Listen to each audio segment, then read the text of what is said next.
Hi everyone, my name is Bradley Oyes and welcome to my channel. Today I'm gonna give you guys a full breakdown of everything that I spent from my courses until I started working as a real estate agent. So all the startup fees that you're gonna need to pay in order to become a real estate agent in California in 2020. So let's get started.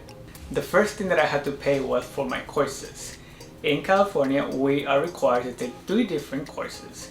And because I have a full-time job, I just decided to go with the course that will give me the most flexibility, and I was able to do it at my own pace at home. I found a company called License Solutions that was charging me only $189 for all 3 courses and the books, and an online platform that included like flashcards, quizzes, and practice tests. So it was perfect for me because I was able to do it on my own time, whenever I wanted, as fast as I wanted. And I'll make sure to link it down in the description. The second thing that I had to do was to get my fingerprints taken. And for that, it was super easy. I just Googled where to take my fingerprints, and I just went to the nearest office that was certified to do so. I think they charged me about $40, and it was super quick. I was in and out in less than an hour, and done. Once I passed the 3 courses and sent my fingerprints to the Department of Real Estate, the next step was to fill out my application and register for the exam. You have 2 options here. You can either do it separately, or you can just do a one salesperson application and send it off to the Department of Real Estate. And that's what I decided to do because I didn't have time, honey, to just do 2 applications, and no.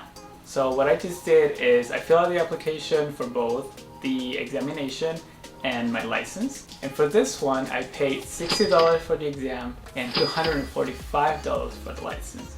So this is where it starts getting a little bit pricey. So in total for the exam and for the application, I spent a total of $305. And so this brings us to the next one, which is the exam. And because I was kind of freaking out because I really wanted to pass the exam on my first try, I ended up registering for this 2-day crash course on the weekend. So it was a 8 a.m. to 5 p.m. Saturday, Sunday type of thing. And I paid $245 for this course.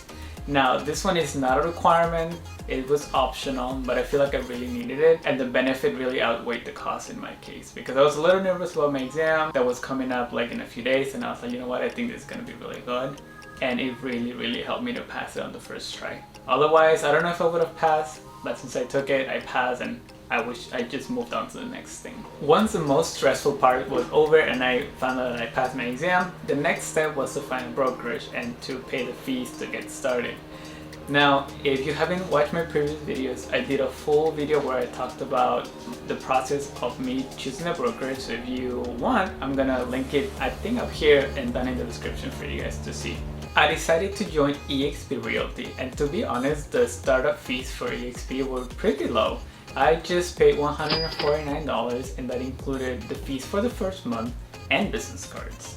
Now, next month I have to pay $85, but that includes all my tech, so my CRM systems, SkySlope, eXp World, and all my trainings. So once you take your courses, send your application, pass the exam, and join a brokerage, then the last step, which I think you can do before you join the brokerage, but I did it after I joined the brokerage, was to join the local association of realtors, the National Association of Realtors, and to get access to the MLS, or the multiple listing service. After I did a little bit of research, I decided to join the South Bay Local Association of Realtors. And by default, I also joined the National Association of Realtors.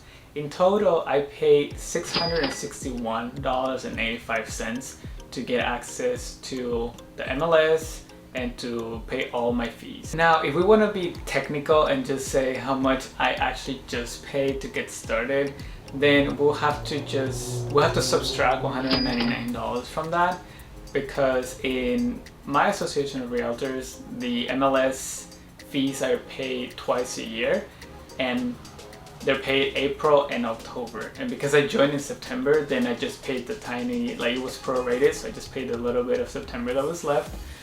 And so that comes to $462.85. So if you want to be technical, it's $462.85, but in reality I paid $661.85. So now I know that this number is a little bit on the higher end. So if you need assistance to pay the MLS fees, I would suggest to talk to a brokerage to see what can you guys do about it. I haven't actually talked to eXp because I was lucky enough to have savings to cover up these costs. But I've heard that boutique brokerages, and maybe XP, I actually don't know, but I've heard that for sure boutique brokerages are willing to work with you with this number.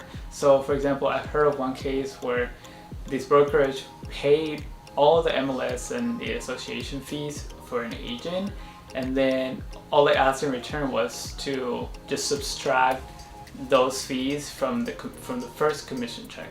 So there's ways around this number if it sounds a little bit scary to come up with $600 all at once or $1,000, because I know it depends based on the association that you end up joining, but there's ways around it.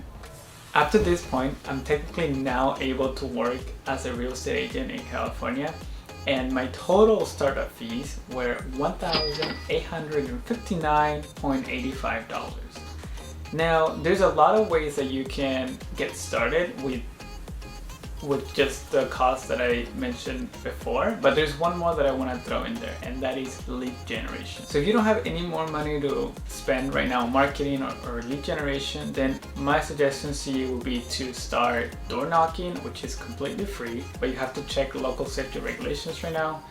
And then you can also just check for expired listings in the MLS and look for sale by owner listings in websites like Zillow or forsalebyowner.com or even them. Oh, and one more that I forgot to mention is your sphere of influence. Your sphere of influence is people that already know you, and it's completely free to just grab the phone, send them a text, and reach out to them. In addition to these free lead generation techniques, what a lot of agents do is that they subscribe to a service that will provide them phone numbers so they can call and farm and look for business.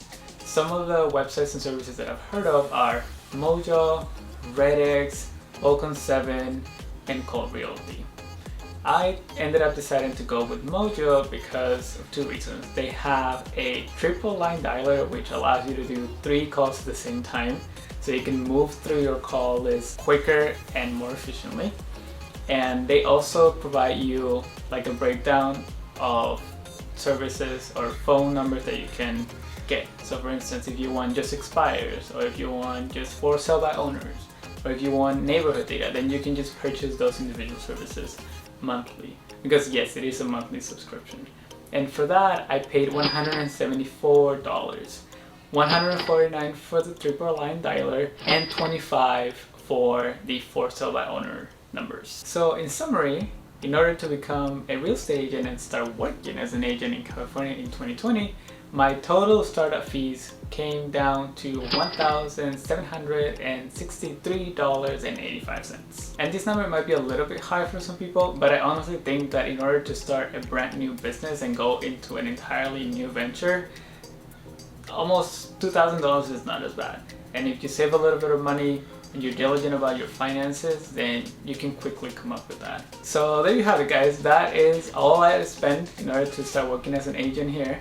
So I hope you like this video. I hope you like this money breakdown videos, because this was actually really fun for me to film, because one of my favorite topics ever is to talk about money and personal finances. So if you like content like this, please let me know down in the comments. And then also don't forget to like the video, subscribe, and turn on the ring for notifications so you don't miss any videos. And that's all I have for you guys. So thank you so much for watching, and I'll see you next week. Bye!